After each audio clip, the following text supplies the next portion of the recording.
Market లో invest చేసి మీ డబ్బులు డబుల్ చేసుకోవాలనుకుంటున్నారా? సుందరరామిరెడ్డి గారి సెమినార్ కి అటెండ్ అవ్వండి.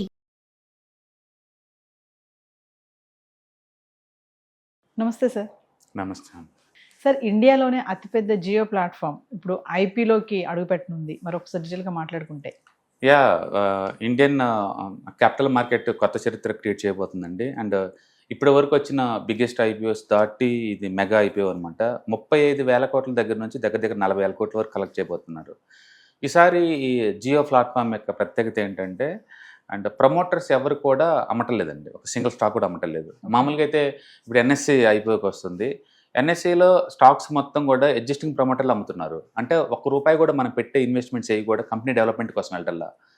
ఎగ్జిస్టింగ్ ఓనర్స్ వాళ్ళ వాటా తగ్గించుకుంటున్నారు అంతే ఎన్ఎస్సిలో ఇన్వెస్ట్ చేస్తే. బట్ రిలయన్స్లో అలా కాదు. మొత్తం 100% కూడా ఈ మనీ కంపెనీ గ్రోత్ కోసం పెట్టబోతుంది అనమాట. అంటే ముఖేష్ అంబానీ కానీ లేకపోతే ఉన్న ఎగ్జిస్టింగ్ ప్రమోటర్లు ఎవరు కూడా వాళ్ళు సింగిల్ స్టాక్ అమ్మటం లేదు.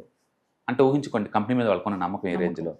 సో మొత్తం మీద దగ్గర దగ్గర 35,000 కోట్లు కలెక్ట్ చేయబోతున్నారు వీళ్ళు పబ్లిక్ దగ్గర నుంచి. ఐపీఓ డోట్ ఎగ్జాక్ట్లీ మెన్షన్ చేయలేదండి. నిన్ననే జూన్ 19th వాళ్ళు సెబీకి అప్లై చేశారు. అంటే 27 crore స్టాక్స్ అమ్ముతున్నారు. అంటే కంపెనీలో టోటల్ వాటాలో 2.9. యాక్చువల్గా ఇప్పటి వరకు ఏంటంటే 5% తక్కువ ఇండియన్ కంపెనీస్ అమ్మలేదన్నమాట. ఫస్ట్ టైం వీళ్ళ కోసం రూల్స్ తగ్గించినట్టున్నారు. 2.9% కంపెనీల వాటా మాత్రమే పబ్లిక్ అమ్మబోతున్నారు. And maybe permission within the couple of డేస్లో వచ్చే ఛాన్స్ ఎక్కువ ఉంది. అప్పుడు మనకి మోర్ క్లారిటీ వచ్చింది అనమాట, ఏ రేటుకి అమ్ముతున్నారు ఏందనేది. ఇప్పుడున్న వీటిని చూస్తే వాల్యుయేషన్ ప్రకారం చూసుకుంటే లేదు, కంపెనీ ఎనీవేర్ బిట్వీన్ తక్కువ బేరిష్ సినారియోలో 11 లక్షల కోట్లకి ఇది లిస్ట్ అయ్యే ఛాన్స్ ఎక్కువ ఉంది. అంటే ఎక్కువ అంటే బుల్ సినారియోలో 15 lakhs crore ఈ మార్కెట్లో లిస్ట్ అయ్యే ఛాన్స్ ఎక్కువ ఉంది. అంటే ఇప్పుడు భారతీ ఎయిర్టెల్ 11 లక్షల కోట్లు నడుస్తుందండి. ఇప్పుడు ఇది అంతకు మించిన వాల్యుయేషన్ తోటి మార్కెట్లోకి లిస్ట్ కాబోతుంది అనమాట.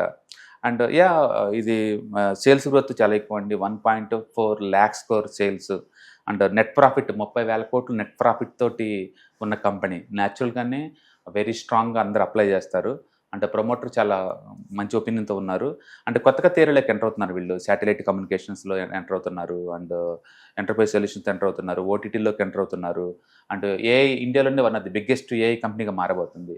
ఇప్పుడు దాకా ఉన్న ఐటీ కంపెనీస్, సాఫ్ట్వేర్ కంపెనీస్ కాదనుకొని జియో వాళ్ళే అగ్రెసివ్గా దాంట్లో ఎక్స్పాండ్ చేయబోతున్నారు ఏఐ ఆర్టిఫిషియల్ ఇంటెలిజెన్స్లో కూడా.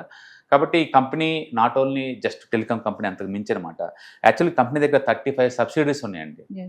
జియో అంటే అందరు తెలిసి టెలికాం అనుకుంటున్నారు, టెలికాం కాదు, అంతకు మించి దీని దగ్గర 35 కంపెనీస్ ఉన్నాయి. మీడియా ఉంది, శాటిలైట్ కమ్యూనికేషన్ ఉంది, బ్రాడ్బ్యాండ్ సర్వీసెస్ ఉన్నాయి, టెలికాం ఉంది, ఏఐ ఉంది. అంటే చాలా వర్టికల్స్ ఉన్నాయి దీని దగ్గర అనమాట. కాబట్టి పెద్ద మొత్తంలో గ్రోత్ అయ్యేలాగుంది. So 50 crore user base and 30,000 కోట్ల net profit, revenue 1.5 lakh crore revenue తోటి. అండ్ ఇంటర్నేషనల్ ఇన్వెస్టర్ పార్ట్నర్గా ఎన్విడియా దీంట్లో partner, and Google partner, and Meta partner, పెద్ద పార్ట్నర్గా ఉన్నారు కంపెనీ అండి. ఇది డెఫినెట్గా ఇండియాలో one of the biggest technology company అవుతుంది. అండ్ టెలికాంలో కూడా ద బెస్ట్ కంపెనీ అవుతుంది. కాబట్టి one of the best company. And recent last Reliance నుంచి యాక్చువల్గా ఐపీఓకి వచ్చి 20 years అవుతుంది. మన లాస్ట్ ఇయర్ 2 years బ్యాక్ వచ్చిన జియో ఫైనాన్స్ ఉంది కానీ, బట్ అది ఐపీఓ కాదు, డీమర్జర్ అనమాట. అంటే ఎగ్జిస్టింగ్ రిలయన్స్లో ఉన్న షేర్ హోల్డర్స్ అందరికీ ఫ్రీగా ఇచ్చేసారు. బట్ ఇది అలా కాదు, ఇది డైరెక్ట్గా లిస్టింగ్కి వస్తుంది. కాబట్టి ఐపీఓకి ఎవరైనా కావాలంటే అప్లై చేసుకోవటం అనమాట. మొత్తానికి పేరెంట్ కంపెనీ లాగా రిలయన్స్ ఉంటుంది. అంటే సపరేట్గా జియో ప్లాట్ఫామ్స్ లిస్ట్ అవుతుంది అనమాట. రేపొద్దున ఫ్యూచర్లో కూడా జియో ప్లాట్ఫామ్స్ కూడా ఇంకా చాలా కంపెనీ అయ్యే ఛాన్స్ ఎక్కువ ఉంది. ఎందుకంటే 35 సబ్సిడరీస్ ఉన్నాయి దీనికి. కాబట్టి one of the best recent వచ్చిన ఐపీఎస్లో బెస్ట్ ఐపీఓ అవుతుంది, డౌట్ లేదు. ఇదే కాదు, ఈవెన్ ఎన్ఎస్సి కూడా మంచి అసెట్ లైట్ బిజినెస్ మోడల్ అండి. వచ్చిన డబ్బులు ఆల్మోస్ట్ 80% డివిడెండ్ లాగా ఇచ్చే కంపెనీ అనమాట. అండ్ ప్రైస్ కూడా బిఎస్సితో పోల్చుకుంటే తక్కువ రేటుకి కోట్ చేస్తున్నారు. కాబట్టి ఎన్ఎస్సి కూడా మంచి లిస్టే ఛాన్స్ ఎక్కువ ఉంది. కాబట్టి నెక్స్ట్ 2-3 months కూడా మంచి ఐపీఎస్ తోటి ఇండియన్ స్టాక్ మార్కెట్ కలకలాడే ఛాన్స్ ఎక్కువ ఉంది. అంటే జియో ప్లాట్ఫామ్స్ ఏ రంగాల్లో పనిచేస్తుందంటే, నేను చెప్పాను కదా, telecom, wire and wireless connectivity, broadband connectivity, and OTT and ఎంటర్టైన్మెంట్లో ఉంది, అండ్ క్లౌడ్ గేమింగ్లో ఉంది, అండ్ స్మార్ట్ హోమ్ సొల్యూషన్స్లో ఉంది, అండ్ ఏఐ డిజిటల్ ప్లాట్ఫామ్స్లో ఉంది. అంటే చాలా పెద్ద ఏరియాకి లెక్క ఎక్స్పాండ్ చేస్తున్నారు. కొత్తగా వీళ్ళు శాటిలైట్ కమ్యూనికేషన్ వాటిలో కూడా ఎంటర్ అవుతున్నారు.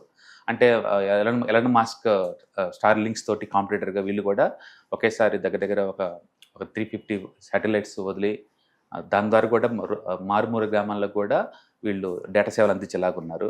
అండ్ ఈవెన్ ఇంటర్నెట్ స్పీడ్ కూడా హై ఎండ్లో తీసుకెళ్ళబోతున్నారు అనమాట. మొత్తానికి ఇండియాలో ఇప్పుడు మాత్రమే సేవలు రాబోతుందన్నమాట. చాలా రెవల్యూటరీ చేంజెస్ రాబోతున్నాయి. అండ్ నిజంగా ఇండియాలో మనం అంటున్నాం కానీ ఎవరికి అందుబాటులో అంత లేవు అనమాట. బట్ వీళ్ళ పుణ్యం అంటూ ప్రతి ఒక్కరికి కూడా అందుబాటులోకి వస్తుంది. ఎందుకంటే మొబైల్ సెట్ ద్వారా అది మీకు రీచ్ అవ్వాలి. అండ్ వీళ్ళే టెలికమ్యూనికల్ స్ట్రాంగ్గా ఉంది. అందుకే వీళ్ళు చాలా హెవీగా స్టాక్స్ మీద ఇన్వెస్ట్ చేయబోతున్నారు అనమాట. కాబట్టి ఇండియాలో the best artificial intelligence and పబ్లిక్కి రావాలి అంటే వీళ్ళ ద్వారానే వస్తుంది. వాళ్ళు 10 years బ్యాక్ వచ్చినప్పుడు మేము మా ఇంటర్నెట్ని అందరినీ డెమోక్రసైజ్ చేయబోతున్నాము, అందరికి అందుబాటులో తెస్తా ఉన్నారు, తెచ్చారు కూడా. ఈరోజు మీడియా యూట్యూబ్స్ ఎంత విచ్చలవిడిగా వస్తున్నాయి అంటే బికాస్ ఆఫ్ ది జియో వచ్చిన కాడి నుంచే. నెక్స్ట్ 10 yearsలో ఏఐని కూడా అదే రేంజ్ తీసుకొస్తూ ఉంటున్నారు. అంటే ప్రతి ఒక్కరికి అందుబాటులో తీసుకొస్తూ ఉంటున్నారు అన్ని భాషల్లోకి. అంటే కాబట్టి this is going to be one of the best AI company అవుతుంది ఇండియాలోనే.